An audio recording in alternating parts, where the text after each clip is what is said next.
Assalamualaikum warahmatullahi wabarakatuh.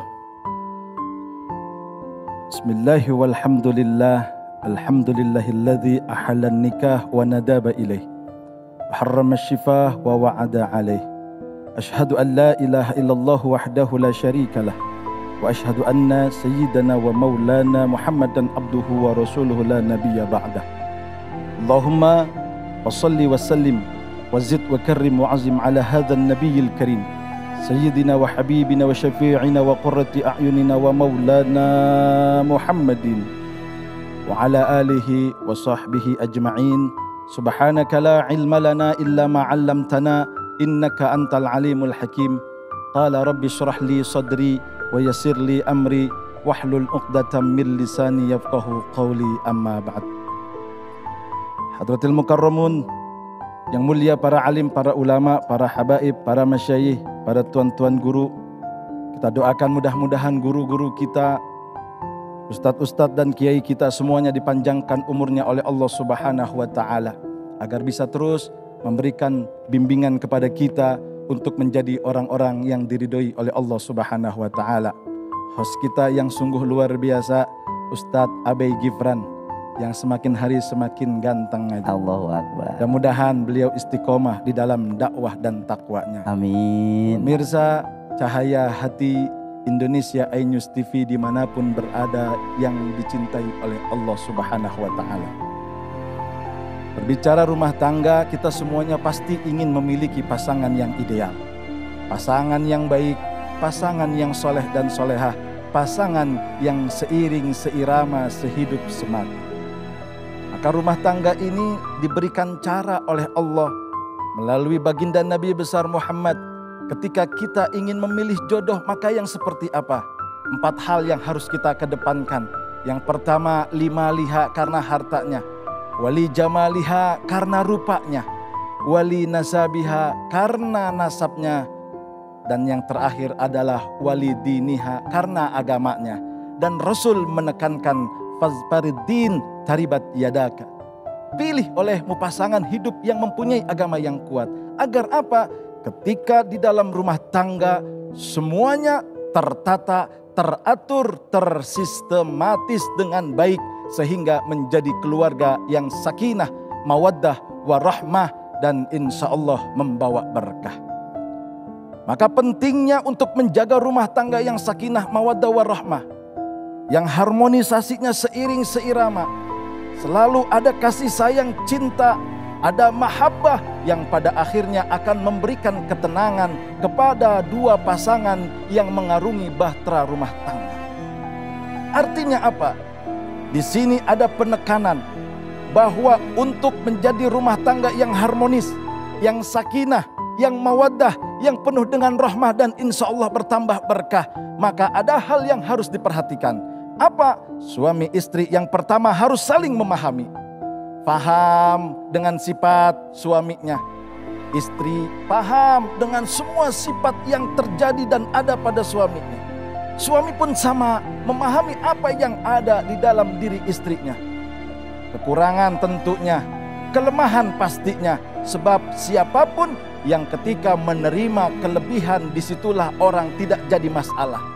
Tetapi yang jadi masalah adalah kekurangan dan kelemahan pasangannya. Karena kalau tidak memahami, akhirnya terjadi sebuah rumah tangga yang tidak lagi harmonis. Rumah tangga yang pada akhirnya karam di tengah lautan. Ketika kita menyelami arung luasnya lautan dengan bahtera rumah tangga, ingin menuju pulau bahagia, tetapi dengan badai yang bernama tidak memahami, kita karam di tengah lautan dan pada akhirnya terjadi sebuah perpisahan.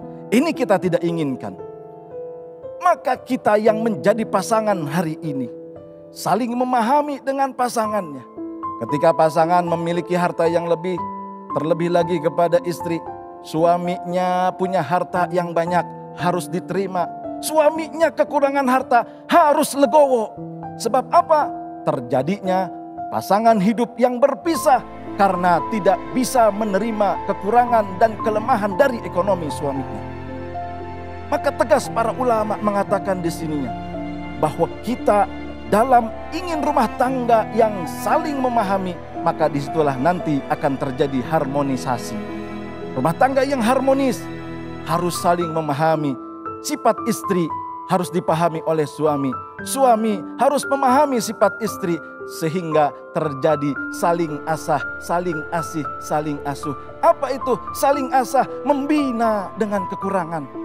Saling asuh, menerima dengan kelemahan. Saling asih, cinta walaupun penuh dengan apa yang tidak pernah kita jadikan manfaat. Kekurangan pasangan kita yang melakukan hal negatif, asal tidak melakukan hukum syara, asal tidak menindak hukum agama, maka itu kita harus bisa menerima. Jangan hanya menuntut kepada suami, jangan hanya menuntut kepada imam kita, kamu harus begini, kamu harus begitu.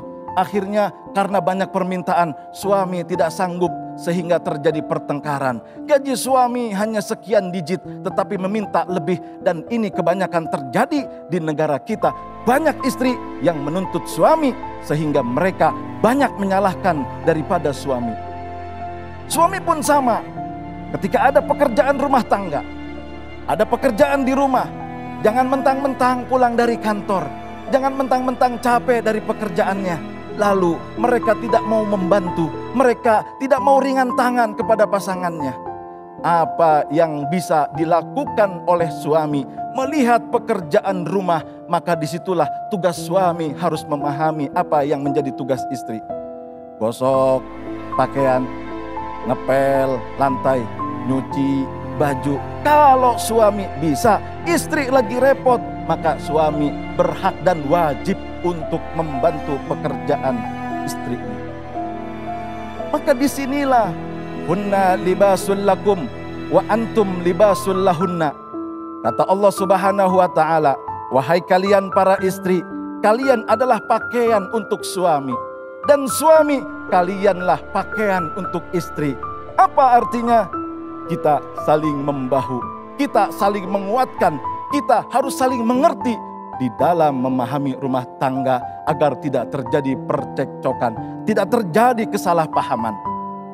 Maka memahami inilah hal yang harus kita jaga, hal yang harus kita lestarikan untuk langgeng rumah tangga sehingga rumah tangga kita menjadi rumah tangga yang harmonis. Yang kedua, rumah tangga agar harmonis apa? Jangan pernah tinggalkan ibadah kepada Allah Subhanahu wa ta'ala. Berapa banyak pasangan yang mohon maaf diberikan harta yang lebih. Istri jabatannya tinggi, suami punya kedudukan yang hebat, hartanya sudah miliaran, mobil mewah, rumah indah, bahkan sering pulang pergi rumah tangga kepada luar negeri. Dia selalu pelesiran ke luar negeri, tapi pada akhirnya tidak ada komunikasi yang baik. Karena apa? Karena tidak pernah berkomunikasi kepada Allah Subhanahu wa ta'ala. Maka yang namanya ibadah itu adalah menyatukan diri kita, menyatukan dua hati pasangan kita, dan menyatukan apa yang telah ditakdirkan oleh Allah untuk beribadah. Sujud tengah malam bersama pasangan kita, berdoa di waktu subuh dengan pasangan kita, sholat berjamaah dengan pasangan kita. Pasangan kita misalkan istri belum mengetahui agama, suami ajarkan. Begini loh sayang yang seharusnya kita kerjakan. Begini loh yang namanya kita rumah tangga. Kita bersujud meminta, mungkin kita kekurangan hari ini, tapi mudah-mudahan dengan doa kita Allah akan memberikan kita kelebihan harta. Kalau kita mungkin belum punya rumah, masih ngontrak, kita belum punya rumah tempat tinggal, kita masih menumpang di rumah orang tua, mungkin dengan ibadah kita akan diberikan oleh Allah rumah, walaupun berbagaimana caranya. Dan rumah tangga itu kalau jauh dari Allah, sekalipun hartanya banyak, sekalipun hartanya berlimpah, sekalipun mobilnya mewah, rumahnya indah, itu dinamakan istidraj. Yakin tidak akan ketenangan, tidak ada kenyamanan, dan tidak ada keamanan di dalam rumah tangga yang jauh dari Allah Subhanahu wa ta'ala. Dan yang terakhir, tips cara bagaimana rumah tangga agar harmonis, kita harus baik menjaga hubungan kepada kedua orang tua kita dan mertua kita. Karena sejatinya yang namanya rumah tangga itu bukan hanya menyatukan dua hati, bukan hanya menyatukan dua cinta, tetapi rumah tangga lebih kepada menyatukan dua keluarga, karakter yang berbeda, adat yang tidak sama disatukan di dalam mahligai rumah tangga sehingga kita harus saling menghargai. Kebanyakan yang terjadi di tengah-tengah masyarakat kita, tatkala kita yang menjadi laki-laki, lalu kita menikahi seorang perempuan, kita tidak akur dengan ayah mertua kita. Seorang perempuan yang sudah dinikahi oleh laki-laki, lalu dia tidak akur dengan mertua perempuan, yang pada akhirnya bukan terjadi doa, bukan doa yang diberikan oleh mertua, tetapi sumpah serapah, sehingga pada akhirnya disitulah terjadi kemunduran, kemerosotan rumah tangga. Tidak lagi harmonis, tidak lagi menjadi sakinah mawaddah warahmah, yang ada rumah tangga yang penuh musibah. Maka hari ini jadikan niat bahwa kita yang berumah tangga harus menjaga hubungan dengan Allah, harus menjaga hubungan dengan kedua orang tua. Dan jangan pernah lagi kita lupa bahwa kita harus saling memahami satu dengan yang lainnya. Yakin tatkala kita sudah menjaga hati dengan pasangan kita, lalu kita menjaga hubungan kepada Allah Subhanahu wa Ta'ala, lalu kita menjaga hubungan dengan kedua orang tua kita, akan turun rahmat, akan turun berkah, akan turun ridho dari Allah, sehingga rumah tangga kita menjadi rumah tangga yang tentrem, adem, ayem, dan insya Allah tidak akan pernah kekurangan secara materi, tidak akan pernah kekurangan secara harta. Dan disitulah nanti timbul keberkahan, anak-anak kita menjadi anak-anak yang soleh dan solehah. Kita diberikan ketenangan, kita diberikan ketentraman. Karena apa? Karena kita sudah berusaha menjaga rumah tangga ini dengan penuh ketenangan, ketentraman, karena kita menjaga dengan hubungan kepada suami istri, kita menjaga hubungan dengan Allah Subhanahu wa Ta'ala, dan kita menjaga hubungan dengan orang tua. Jangan pernah kalian sakiti hati orang tua kalian yang ketika rumah tangga kalian sudah berpisah dengan orang tua dan kalian menjadi anak durhaka. Jadi suami istri yang durhaka kepada mertua ataupun kepada kedua orang tua. Jadikan diri kita untuk senantiasa berusaha berbuat baik kepada orang tua sekalipun di dalam rumah tangga.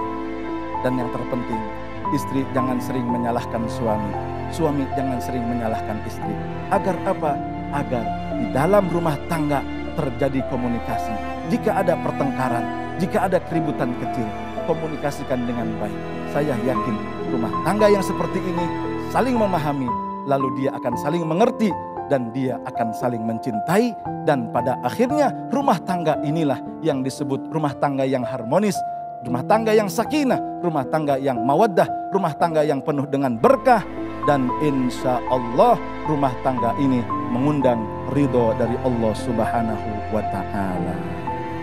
Masya Allah, tabarakallah guru, luar biasa. Begitu banyak sekali ilmu yang kita dapat hari ini. Guru, bagaimana kalau ada istri yang selalu membanding-bandingkan rumah tangganya dengan orang lain? Nah, ini awal dari malapetaka dalam rumah tangga, Ustadz. Waduh, apa? Dia mano mobilnya udah nambah lagi. Kita mah masih pakai motor. Gimana sih? Aduh, yang begini Ustadz, yang bakal terjadi awal keretakan rumah tangga. Keributan sering terjadi, dan pada akhirnya bukannya api disiram dengan air, tapi disiram dengan bensin. Semakin besar dan membakar, pada akhirnya semua akan terluka.